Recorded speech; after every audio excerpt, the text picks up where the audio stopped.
That's right. The Hardline Sports Talk, episode 66. I'm Michael Merlo. I'm joined by John Michael Masiri.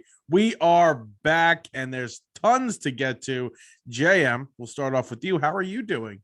I'm doing good, Murray. You nailed it right on the head. We got a lot of stuff to get to, and we got hockey going on. We got the Yankees, the Mets. Baseball's still in full swing. We're hitting the middle of the summer here. Basketball, obviously, we got the finals going on. I'm ready to go, bro. How are you? What I've realized about like this time period, even going back a month, that this is the best time period in sports. You got Major League Baseball really getting into full swing, May into June. You've got all these postseason games. I mean, just to add to it, you got the horse racing that's big, May and June. There's a lot going on. The only thing not going on at this time is the NFL. And yes, they are the king, but this is still fun. You're exactly right. I would say this or November or like late October, like when the October, baseball's November, yeah. when World Series getting going. You got NBA and NHL about to start. Football started.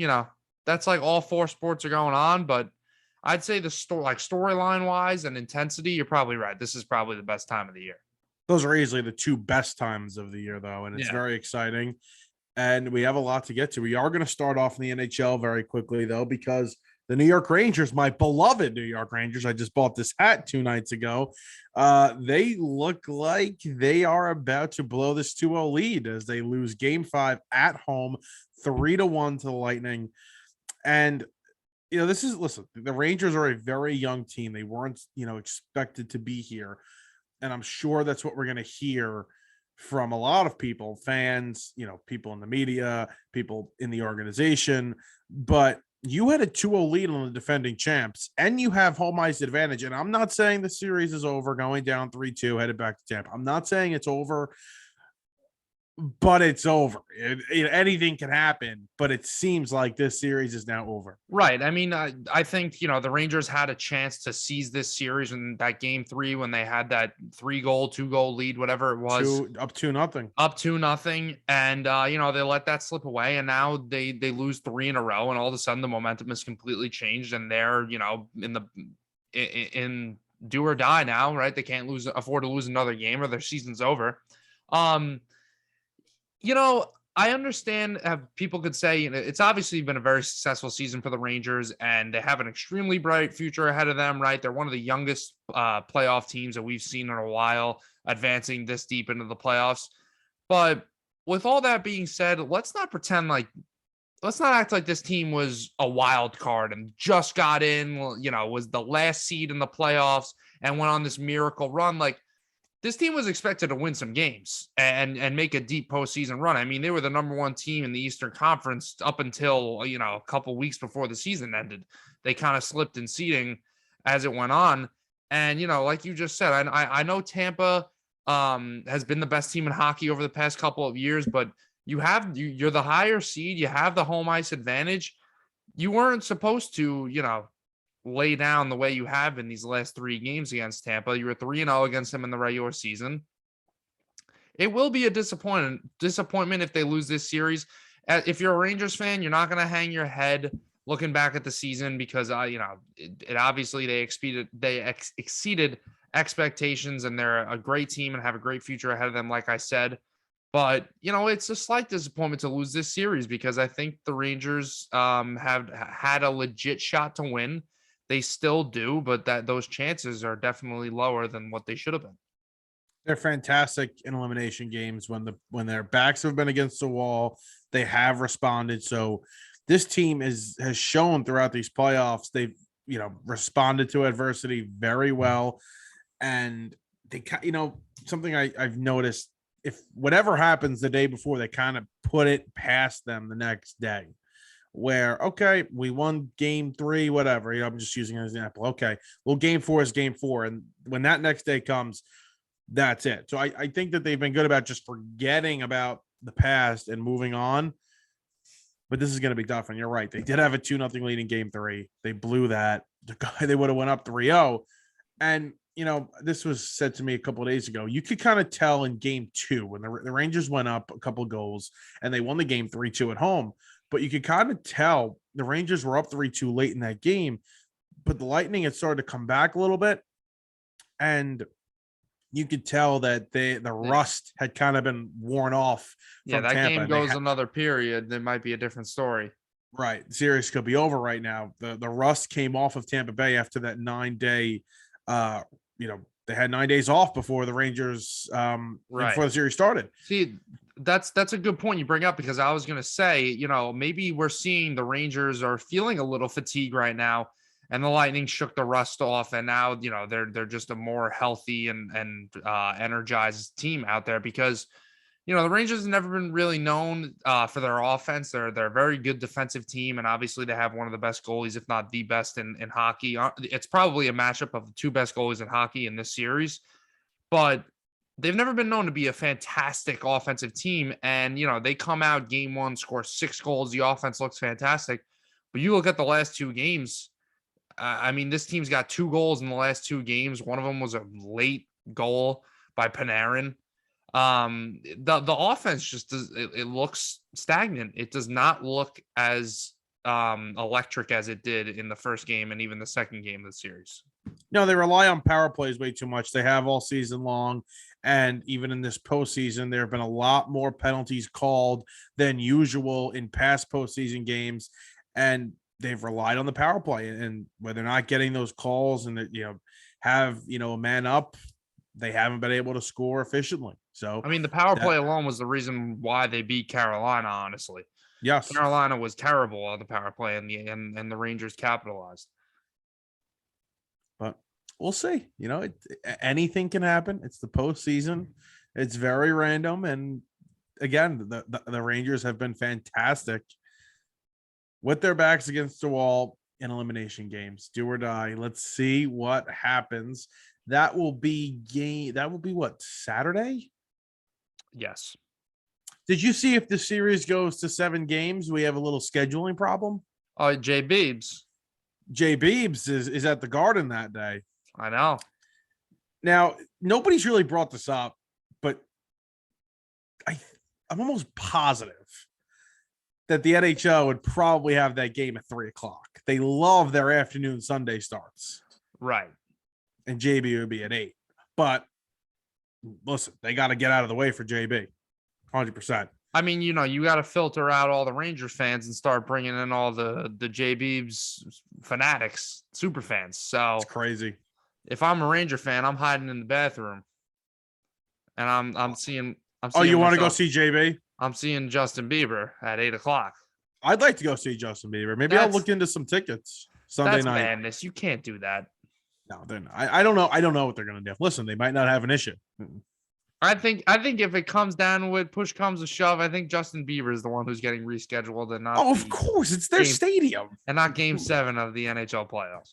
It's their stadium. If the game was supposed to be at 8:00, the game will be at 8:00. Yeah. And JB, you know what? UBS Arena's been open for a couple months. They could go. Yeah, exactly. JB can go use that. James Dolan will not let that source of income go over there. We'll see if it comes down to a Game 7. Obviously, the Rangers are going to need for it to happen if they want to continue their season, but they haven't made it easy. It looked like it was going to be they were setting themselves up for success, obviously winning the first 2 games, but like we said, blowing that 2-goal lead late in Game 3, and the Lightning really haven't looked back since then. They're all of a sudden now backs against the wall, and you got to win these next 2 games. And Islander fans, I know they are rooting for the Tampa Bay Lightning, but yeah, which I think the winner of, well, I get it to a point, because this is the reason why I don't think they should be rooting for the Lightning. What? Islander fans, that 4 straight. To be able to say they're the only American team to ever win 4 straight championships in the history of American sports, they love that. Well, how many do the Lightning have? 2? The Lightning have 2, and I think the winner of this series, no matter who it is going to beat Colorado. I think Colorado will eventually fall. As crazy as that sounds. Statement. Yeah, I 100%. I think Tampa will win. The Rangers, I think it will be close, but I think Tampa will beat Colorado if they do get to the final in a great series. We'll see. But I just can't imagine that record. that's like, let's just say there's a scenario where, the Astros, I'm just using the Astros because they've beaten the Yankees the most in the postseason. Take away the cheating and everything like that, or you want to use the Rays or whoever, they play the Mets in the World Series. I'm not going to be like, let's go Astros or let's go Mets. Or let's go Rays. They beat the hell out of me. They ended my team season. Completely different. Imagine if the Mets and the Yankees were in the same division. I know, but if they're playing in a World Series, that hatred is so strong. Well, wait, what are you saying though? I'm saying, of course they're going to root for Colorado. I'm saying I don't understand. No. Of course, I know. I'm just trying to compare. I can't compare it well because the Mets and the Yankees don't play in the same division. I was just saying I don't understand how Islander fans can root for a team that beat them the past 2 years in the postseason, even though they're playing your crosstown rival. If I'm an Islanders fan, I despise the Lightning because they ended my team season 2 years in a row. Okay, who would you root for in a postseason series? The Red Sox or the Astros? Gun to your head, you have to pick a team. They played last year. I was rooting for the Astros. Okay, there you go. That's exact. It's literally exactly. Okay, it's fair. Exactly. I want to move on to the NBA because this is pure gold. The NBA is a joke in my mind. Okay, that's just how I feel. They're a joke. They make you wait until 9 p.m. on the East Coast to watch their NBA Finals games, which, by the way, have not been entertaining. And I'll say that season hasn't been entertaining. It's been a joke. It has sucked.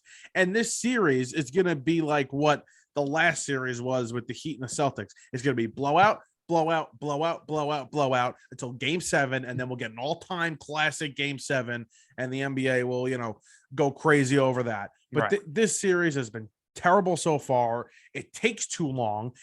Why do we have to wait 3 days before each game? Sunday to Wednesday. So are you kidding me? I don't understand. You got guys playing hockey every other day, beating the crap out of each other. But the NBA guys need an extra rest day. I would think it would be the opposite. Yeah, it's pathetic, but that's not my point. My point is Draymond and Clay and the rest of this Warriors team getting a little soft. Yeah.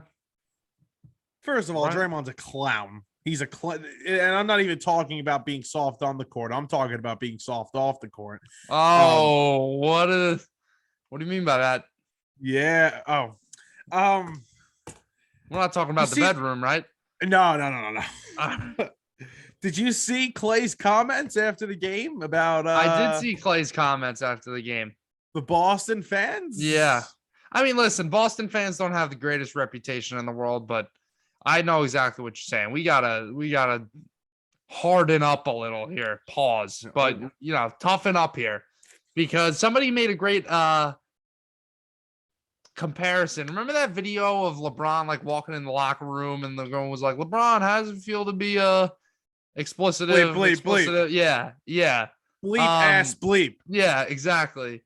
And I think like Clay said something about it, or like not encouraging it. He had said support of it.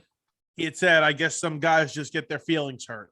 Right, exactly. So how do you go out and say that? But then some people are saying the F-bomb in Boston, and you're like, oh, they were saying it in front of kids. Yeah. Oh, really? Like that doesn't have. Listen, I understand. Boston is a different breed. They're on the level of Philadelphia. They're on the level of New York fans. I get that. We're crazy. We live in the Northeast. We care way too much. I understand this. But you think your fans aren't saying the F-bomb and worse things in front of kids? Come on now. Get real, Clay. Draymond. I'm scrolling down Jared Carabas's Twitter because he actually had a funny tweet before about this whole situation. But unfortunately, I was distracted by his 13 Yankees tweets of him just making fun of the Yankees. And now they took a 10-7 lead and he's suddenly very quiet on Twitter. But go back to the tweet. I want to hear what he has to say. Nice Boston. So this was a tweet by Matt we're gonna botch this name. Vautour. It's not important. Whatever. He's just a sports writer. He said, Klay Thompson, we've played in front of rude fans before, dropping F-bombs with children in the crowd. Real classy. Good job, Boston. That's what Klay Thompson said. That's the quote. Jared Carabas quote retweeted it and said, "I was sitting in front of a child who actually joined in on the FU Draymond chants, not even joking." That's great. So That's Boston for you. There you go. it is. It's funny. Listen, a lot worse things have been said in Boston, things that should never be said to athletes before. Yes. Not that that's, okay or encouraged or anything like that, but something like this, a couple F-bombs, give me a break. Why don't you go take your tears and drown in them somewhere, Klay Thompson? And by the way, it doesn't help that he has not been good. He hasn't shot well. He just has not been the same player. And nobody expected him to be that same player that he was before all these injuries.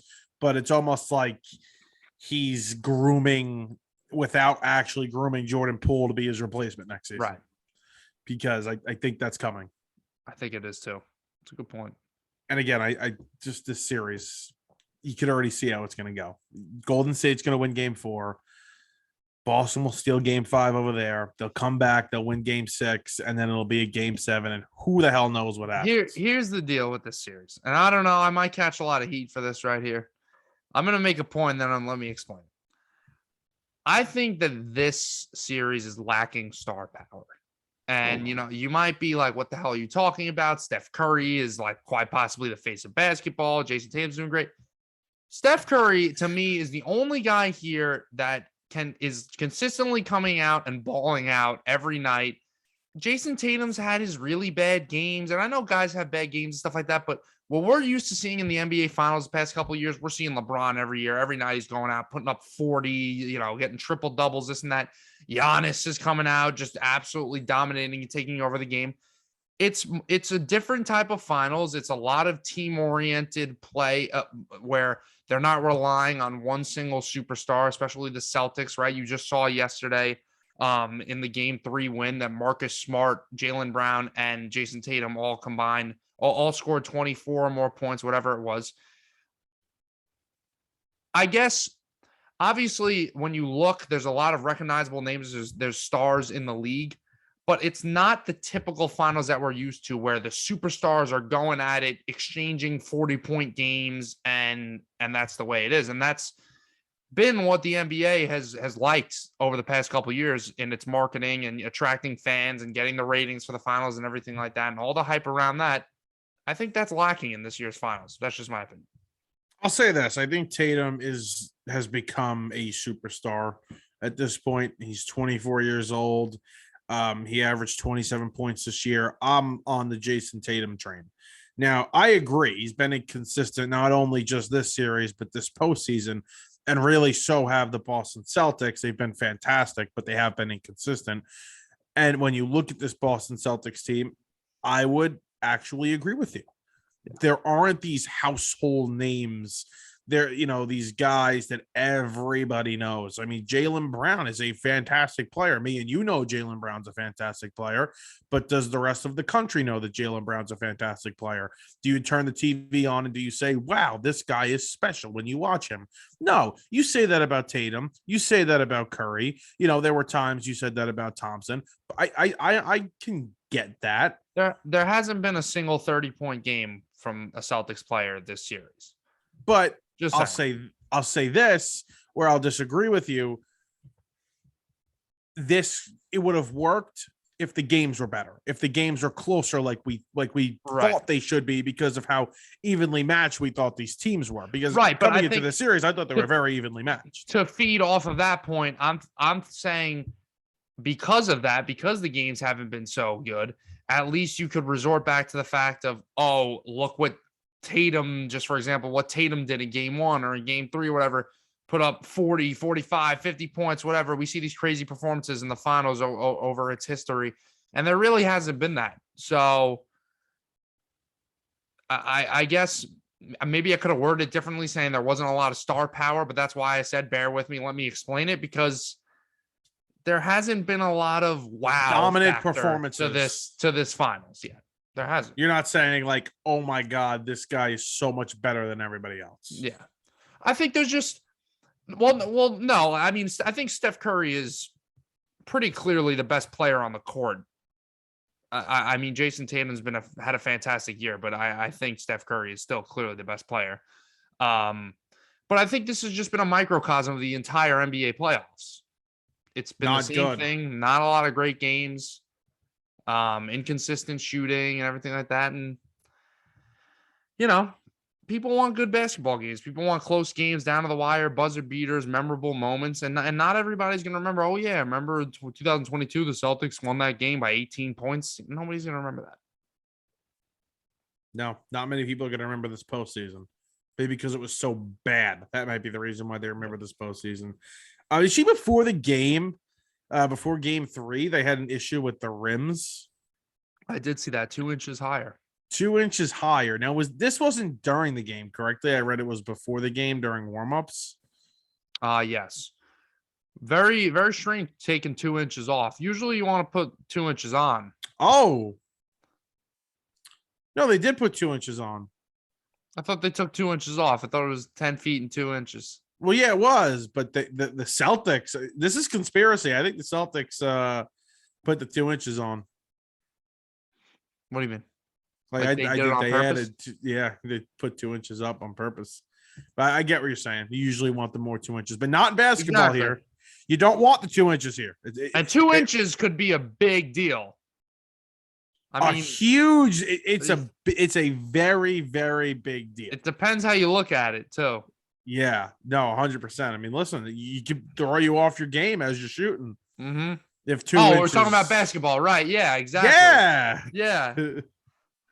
No, a major deal. It can be. You don't think Steph Curry doesn't realize the difference between 2 inches? Come on.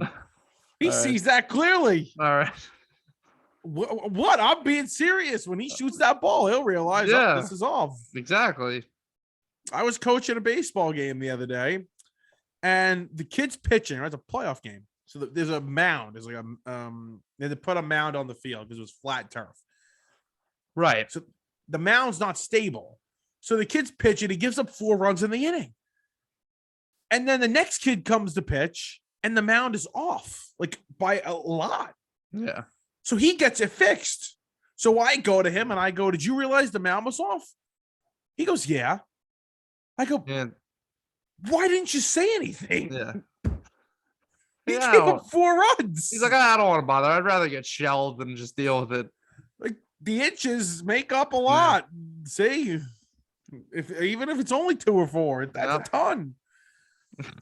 But yeah. Anyway, see, Quinn Snyder got fired by the Jazz. Well, not fired. He stepped down. Jazz head coach. I think a lot of people are going to be stepping down, or things are going to be crumbling down in Utah. Not looking good. Yeah, but do you think Donovan Mitchell gets traded? I think he does. And do you think it's to the Knicks? The Knicks are the team to me that they'll screw it up with Donovan Mitchell. They'll go out and overpay for Jalen Brunson, and that's how they'll start in their next season. But we'll see. A nice Jalen Brunson, Donovan Mitchell tandem in New York at the Mecca of basketball, Madison Square Garden. That would be fun. Yeah, it'd be nice if it was the Mecca of good basketball. No, it probably won't be. Can I before we move into baseball and take a little break, can I pick a bone with Kevin Durant? Sure.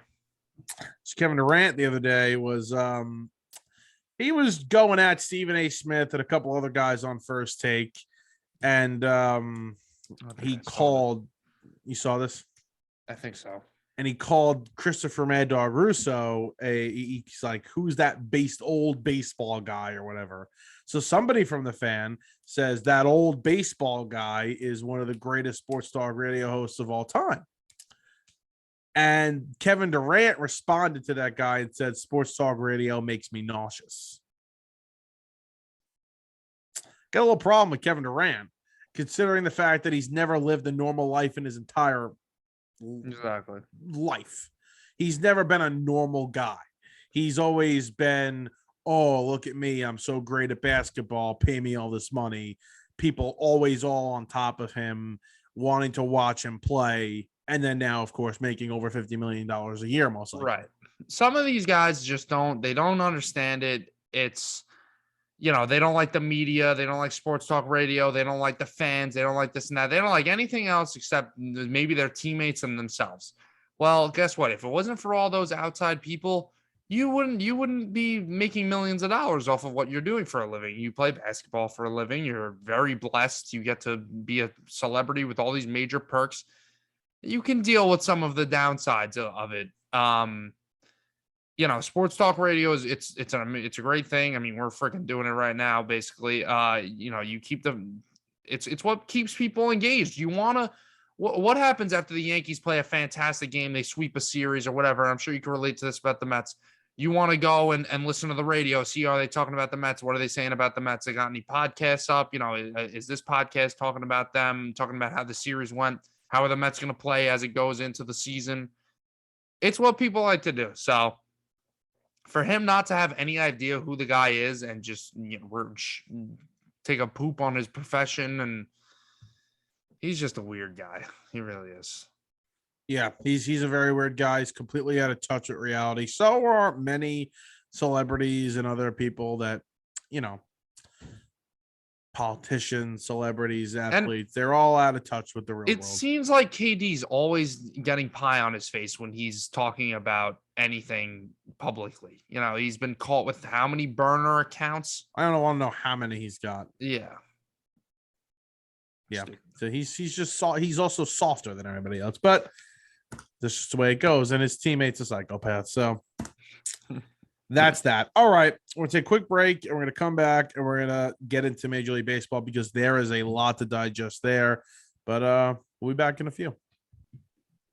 The Hardline Sports Talk, episode 66. We are back. I'm Michael Merlo. I've got John Michael Masiri here. Great first segment. Get into the NBA playoffs and the NHL playoffs. It's time for baseball. It's the dog days. I think it's officially the dog days. Kind of Memorial Day is kind of a benchmark. And then, you kind of reassess and, see how you're doing. People kind of realize who's contenders, who's not contenders. And you go from here. And it's really now a sprint to the trade deadline and then a sprint to the rest of the season. So let's talk because both our teams are at the top of our leagues. And the New York Yankees are 41-16, just won against their little brothers, the Minnesota Twins, after going down 7-3. Garrett Cole started off the game. I don't really remember the last time I've seen this, but the first three batters of the game hit back-to-back home runs. Yeah, pretty bad start. Yeah, not great. 7 earned. ERA is now north of 3.5 after that start. Was having a great year going in. Not the best start for him though. Got pulled early, and the starting pitching's hit a little road bump these past two games. Tyone didn't look great on Wednesday, and Cole looked horrible on Thursday today. But the offense picked it up for them, and that's what we've talked about all year with this team is they find ways to win games when one side's lacking, the other side picks them up, and they keep pulling you back in. I mean, they almost had their first series loss in God knows how long. I don't even remember the last time they lost the series. But they just pull you right back in. It looked like we were saying, oh, they hit a little skid, losing the series to the Twins, 2 bad losses in a row. Nope. Offense. Oh, did you actually? Oh my God. You were that low. Like, not that low. You were thinking about it. But it was the first little hiccup. And, you lose 8-1, then you go out, your ace is on the mound, and he gives up 7 runs, and all of a sudden, oh, crap, we're going to get blown out again. And you hit a little hiccup in the road. But, nope. They pull you right back in. They win the series.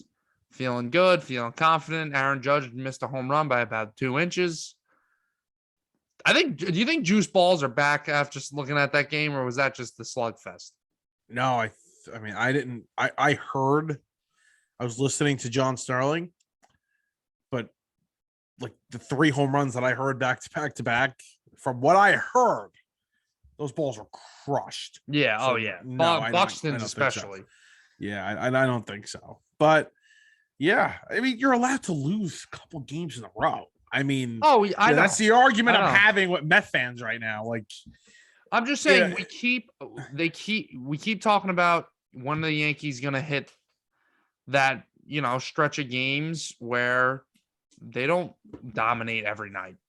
It'll happen eventually. It just didn't start. We just tonight. keep waiting and waiting and waiting. It'll happen eventually, but the best you could do is prolong that.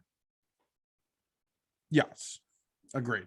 Cole was not good tonight, but he has been good, like you said before. Nestor Cortez, a rare bad start on Wednesday night. Wednesday night. A rare bad Tuesday start. night. Okay. Tyone was not good Tuesday either. So, yeah, I mean, the Yankees starting pitchers were on like an historic stretch for the past week or two and came down to earth against Minnesota, which is pretty surprising, to be honest with you, again, with how they dominate. I've been making the joke all week. The Yankee fans are not allowed to celebrate these wins. But tonight to celebrate, I would think, even though Minnesota's not that bad of a team, still.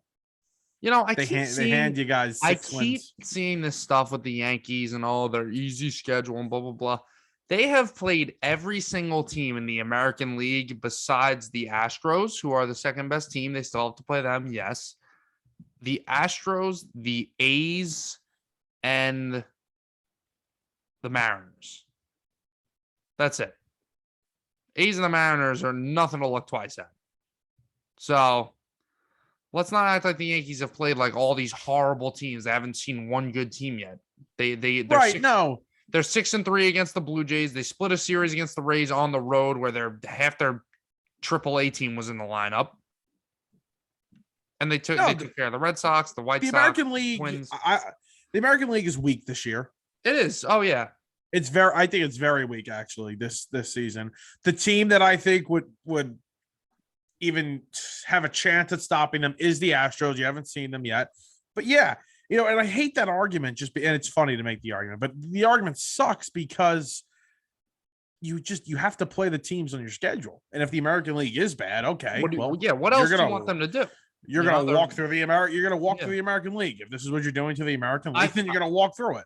I agree. I think the mid-level and the bottom-level teams are worse in the American League than they are in the National League. But, you look at the top 4 or 5 teams in the American League, I think, they can match. I think the top 4 teams can respectfully match up with some of these NL teams. The Yankees, the top 4 teams. The Yankees, the Astros, the Blue Jays, and the Rays. I think all those teams compared to the Dodgers, the Brewers, the Mets, and the Padres. No, yeah. I would take the NL. I probably would take the NL. I think the NL. I don't think it's close. I think the NL is stronger this year, but those are the Rays have been super relevant the past couple of years. We know how good they are.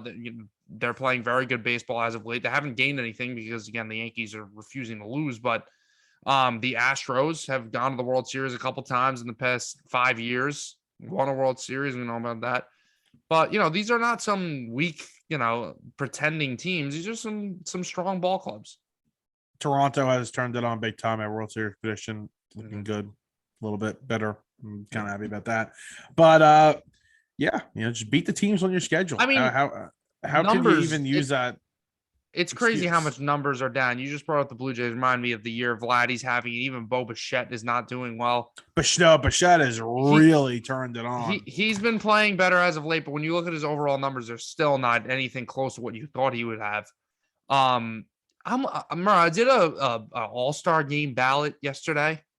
Just looking at all these numbers, it's like it's rare to find a guy who's got an OPS north of like 800. It's unbelievable. Offense is so down around. Did you know that heading into the series against the Yankees, the Detroit Tigers had 6 out of their 9 guys batting under 200 in the lineup? I did not know that. Isn't that absolutely insane? I'm entertained though. And I don't know if it's just, you're entertained because your team's in first place. Yes, but, and we'll talk about them in a minute. The Mets play a very enjoyable brand of baseball to watch. They are just a fun watch, even, if obviously you don't want to see them lose, but even if they're losing, they're playing the way they play is enjoyable to watch. Well, they don't hit a lot of home runs compared to, other of the top teams in the league. They're a scrappy. I think they're starting to develop a scrappy reputation. They're never out of a game, right? They can always string together a couple hits and all of a sudden put up a 4 or 5 run spot in one inning, and they're never out of it. Well, I guess we'll just segue into them. I remember they lost 2 out of 3 of the Padres. They got blown out in the last 2 games, and we'll get to the injuries in a second. But there was in the first game against Blake Snell, the 2 outs, they got a couple of walks. Blake Snell threw 40 pitches in the first inning, walked in a run. Eduardo Escobar slapped a 2-run single over the second baseman's head. You know how fun it was to watch Blake Snell completely fall apart, go up 0-2 in the count and lose these hitters? Yeah. They work counts like crazy. They put the ball in play. I had said this on this podcast when they were signing Canna and Eduardo Escobar and Starling Marte. They are trying to become what the Astros were, for the past few years, where they don't strike out as much. They put the ball in play. They're not so reliant on the home run, and that's what they've been. And it's a treat to watch. Yeah, I mean, they're leading the MLB in batting average right now. They're scoring runs, in bunches. They have the second most runs in the MLB. So, we're used to talking about the Mets, over the past decade, it seems like, or even longer. They're a team that pitches well, but the offense always seems to be slacking. And how many times have we talked about, he hasn't played this year, but how many times have we talked about Jacob deGrom getting no run support and won the Cy Young? He had 9 wins and 10 losses because the Mets couldn't win any games for him. It's not the case this year. I mean, they have both. The pitching's been great. I think they have a top 5 ERA in baseball, and the hitting. I think that's gone down. You see their ERA since oh my God, oh my God, that went down. They're 14. What the hell did they do? They have a 5.28 ERA since Scherzer went down, starting pitcher wise. Okay, scratch that. Chris Bassett has a 7 ERA in over 7 ERA in the last. I got to check. Maybe his last 6 starts. Maybe it's a 5 ERA in the last month overall. Yeah, I mean, Bassett, who got off to such a fantastic start, now has a 4.35 ERA and is 4-4. He's completely fell apart. See if you can spot the imposter in the top 7 ERA leaders, team leaders. All right. Yankees, Dodgers, Astros, Rays, Padres, Brewers, Tigers. Yeah, the Detroit Tigers are 7th in the MLB in ERA, and they are a horrible team because they have 30 home runs. Aaron Judge is 8 home runs away from having as many home runs as the Detroit Tigers. Scooball, what's his name? Yeah, he's been the only he's been unbelievable stud on the team. He's been great. But yeah, the pitching fell apart. The Mets got good news on Scherzer today. Did you see this? I did not. He's way ahead of schedule. Oh, he's not going to have any more animal interactions or anything like that? You saw that? How crazy is that? It's crazy that happened and Lindor closes a door on his finger within a week. 2 days. Yeah. 2 days. Yeah. You know what's funny? I hate the LOL Mets thing because I think it's brought on by our toxic part of our fan base and then the people that just hate the Mets. I can't stand that. But somebody tweeted his Twitter account that I like and respect, and he said the Mets really tried to LOL Mets this thing over the weekend with the Scherzer thing. They did. Thankfully, everybody's okay. The Scherzer thing was shades of Yoenis Cespedes. Yeah. A little bit. And a wild boar. Yeah. And a lot of negative energy the last 2 days with these losses to the Padres. And I'm like, guys, they have the best record of the National League. Mm. They lost their best hitter, one of their other better offensive players. They have no pitching as of right now. Please. You're on the road. They've been on the road out west against the 2 best teams in the National League. The other 2 best teams in the National League. Please. Yeah. After splitting with the Dodgers. Yeah. Please.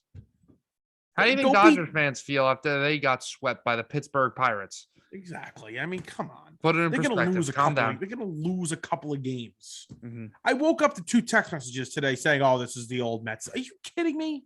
I do think that if I'm a Mets fan, they're 6.5 games ahead of Atlanta, but I do think this is by the end of this month, we'll probably see that gap's going to close even more. Oh, and this is with the other Mets, with the Mets' health, like you're saying, with Scherzer and DeGrom being out right now, and the starting rotation struggling, Bassett hasn't been pitching well. The Braves are playing some hot baseball right now, and I could definitely the schedule's see it. lighter. Yeah. To think that the Braves, even though the Mets were 10.5 games up when they went out west a week ago, whenever it was, to think the Braves were just going to go away was an idiotic thing to think. I never thought the Mets were going to run away with this division. Yeah. I always said the Braves will be back in it by June or June, but I really thought July. 6.5 is pretty small. They're 5 back in the loss. They're right there. And Atlanta again, the defending world champs.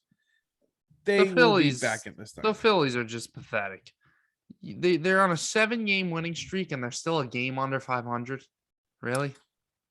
The Phillies are scaring me though, and that's a great segue into the next. Oh, the Scherzer thing quickly. He's completely ahead of schedule. They think there's a chance he's going out for rehab assignments late next week. Wow, that'd be fantastic. Yeah, because they need him back, and McGill is back Friday, so that's also big news. Anyway, this is the last thing before we get to the managers. Actually, this will tie into the managers. So you just brought up the Phillies. Rob Thompson is the interim manager because Joe Girardi got fired. Mm-hmm. And my prediction was completely correct. Today was the day, actually, I thought that he would be canned. Right. But it was like a week ahead, so it was fine.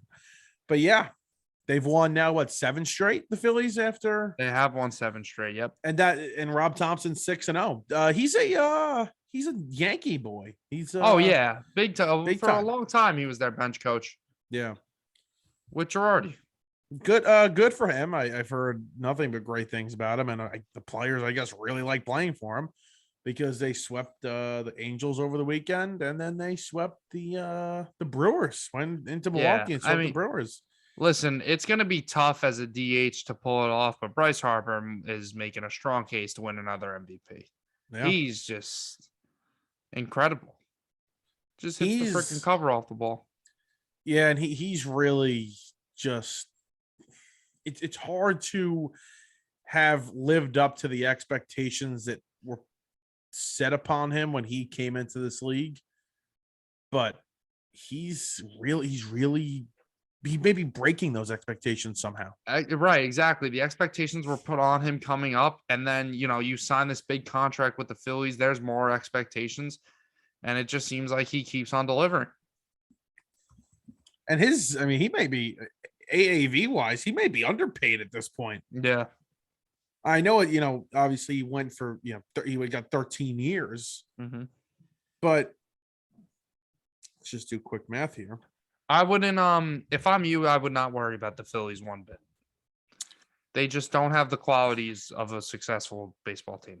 No, they don't. You're right, but their offense does scare me. Now, thankfully, the Mets have beat them already 9 out of 12 times. But, yeah, their offense is a little bit. And you know what? If they do have a smart man running the team now, maybe it is a little better. But that was just, that's a slap in the face of Girardi, because they had a really tough stretch and this team was, constructed so poorly. Right. This isn't on Girardi. Nobody could have survived this. No. This is completely on Dave Dombrowski, and I doubt he'll get fired again, but he should be. He should be. I mean, people keep praising him for what he's done in the past with the Red Sox, with the Tigers and all that, but who cares? It works out in some areas. We just saw Joe Madden get fired. He won a World Series with the Cubs, was with the Rays for forever. Some guys work out in some areas or get lucky or whatever you want to say or put in the right situation, and some guys aren't, in the next spot. Dave Dombrowski is a guy that comes in, ruins your farm system, and spends all your money and then leaves, with the franchise in shambles. And maybe you get a championship out of it, or maybe you go to one and, the Red Sox got, a couple. went to a couple. The Tigers went to one. But at the end of the day, if you don't win one, it's not worth it. And the Phillies haven't even come close. Mhm. So yeah, that's that. And you just brought up Joe Madden, John Madden. Now I want to check the Angels score, but they're in the midst of a 14-game losing 2-1. streak. They winning? Yep, they're up 2-1. I want them to win. I do not. I don't have anything against the Angels, but I'm just at the point I want to see how many they can lose in a row. I don't want my team going in there this weekend and like having to keep that going, you know. Like I want them to win one. So then now, all right, start a new one. But yeah, pathetic. And again, do I think this was a little quick? Sure, it was a little quick. And your boy Phil Nevin is now the interim manager, so I'm sure that's just going to go over swell. Oh yeah. But life comes at you fast. 2 weeks ago, they were 10 games over 500. This kind of feels like a quick trigger. It's crazy how, the media and us fans jump the gun because, we want to see these storylines develop. So we'll start developing them before they even happen. But, the Angels are 10 games over 500 playing good baseball. But, it's not even Memorial Day yet. And we're already, talking about, oh, Mike Trout's going to finally get back to the postseason and all this. Not so fast. I'm not going to lie to you. I never believed in them for, being a contender. I thought it was all right, whatever. They're exciting to watch. It's great. Trout's playing well, and they had that kid Taylor Ward. But I never thought that they were going to seriously contend. And they completely fell apart. And I'm not unhappy. Whatever. And part of that reason is Noah Syndergaard. And do you see what's happening this weekend? Noah Syndergaard is dodging the Mets. Yeah, Phil Nevin says he needs an extra day in the six-man rotation. So I'm not going to say that Joe Madden maybe wasn't the right fit for this team, but the firing just seems a little too soon for me. I don't understand it, to be honest with you. Yeah, I see where they're coming from. So weird. But in the middle of the season like that, and I think it was the same thing with Girardi. You knew going into that year, that was going to happen with Girardi. If they didn't play well, that this would be his last year. But to handle it like that in the middle of the season, I just don't see that. I don't see why. With Madden, I don't really understand it because you were at your lowest of lows. So why didn't you let the guy kind of break out of it a little bit? With Girardi, it almost felt like they did not extend him. Call me crazy for this. They didn't extend him. They didn't want to, let him go in the offseason because they thought that what if we do get off to a bad start and we need to spark this team and we need to give our fan base something. Maybe this was Dombrowski's cover. Like, you know what? We're going to fire this guy in the middle of the season to give the fans what they want, to spark this team a little bit. It turns the attention away. I mean, what have we been talking about? We've been talking about Dave Dombrowski. We've been talking about Joe Girardi getting fired. And that's what the media has been talking about, but nobody really wants to mention that Dave Dombrowski is a huge part to blame in all of this. Yeah, and again, I agree with you with Madden. Probably a little too soon. There's another manager that shouldn't be a little too soon fired. That didn't make sense, but you kind of get what I'm saying. I mean, Tony La Russa. Castellanos has been horrible. Oh my God, Tony! Don't even get me started on Tony La Russa. This guy. Explain what happened today. So Dodgers are playing the White Sox. What inning was it? I think it was late. It was kind of late into the game. And Tony La Russa thinks it's a great idea with Freddie Freeman standing on second base to intentionally walk Trey Turner with a 1-2 count. I don't think I've ever seen that in my life. A manager intentionally walking somebody when the pitcher is ahead in the account, especially with 2 strikes. And luckily for Tony, being very sarcastic here, Max Muncy comes up, who's, by the way, hitting like 160 this year, and hits a 3-run home run. So I really don't understand to me, he would be a guy who should be a midseason fire. We're talking about Girardi and Madden, the same situation like Tony La Russa, veteran managers, teams with expectations, not performing well. They're gone. This is Tony La Russa exactly that. should have his bags packed already. This is exactly that. And a guy that's just completely out of touch with baseball today. It hasn't worked last season. You know, they were good last season. They weren't great. They made the playoffs. They won the division, a bad one. Give them whatever credit you want to, if you want to give them credit at all. But you're 100% right. This is just it's a clown show at this point. And you had said it, maybe even a month ago or so. You feel bad for White Sox fans that have to deal with this guy. You're 100% right. I feel bad for White Sox fans that have to deal with this guy because it is a joke. It's an embarrassment. It was a weird hiring at the time because this wasn't a White Sox team that couldn't get it together and wasn't winning games and had, a locker room issue or whatever. I mean, they had talent on the team. They were winning winning games. They made the playoffs in that 2020 season. And you go out and you get a drill sergeant like Tony La Russa, a guy that's been managing for friggin' decades. It didn't really make a lot of sense to me. No, not at all. Doesn't make sense. So we'll see what happens. I mean, they're underperforming, and we'll see if they will make a move. We're going to make a move out of here, though. That's episode 66. That's all we got for today. Next week, I'm sure we will drop another episode, but the baseball season will chug on. We'll see what happens with the Rangers, and we'll have more NBA final games. I hope. I mean, how many breaks they like to take. More 20-point blowouts. Oh, nope. Yeah, please. I'm good. All right. Enjoy the weekend, everybody.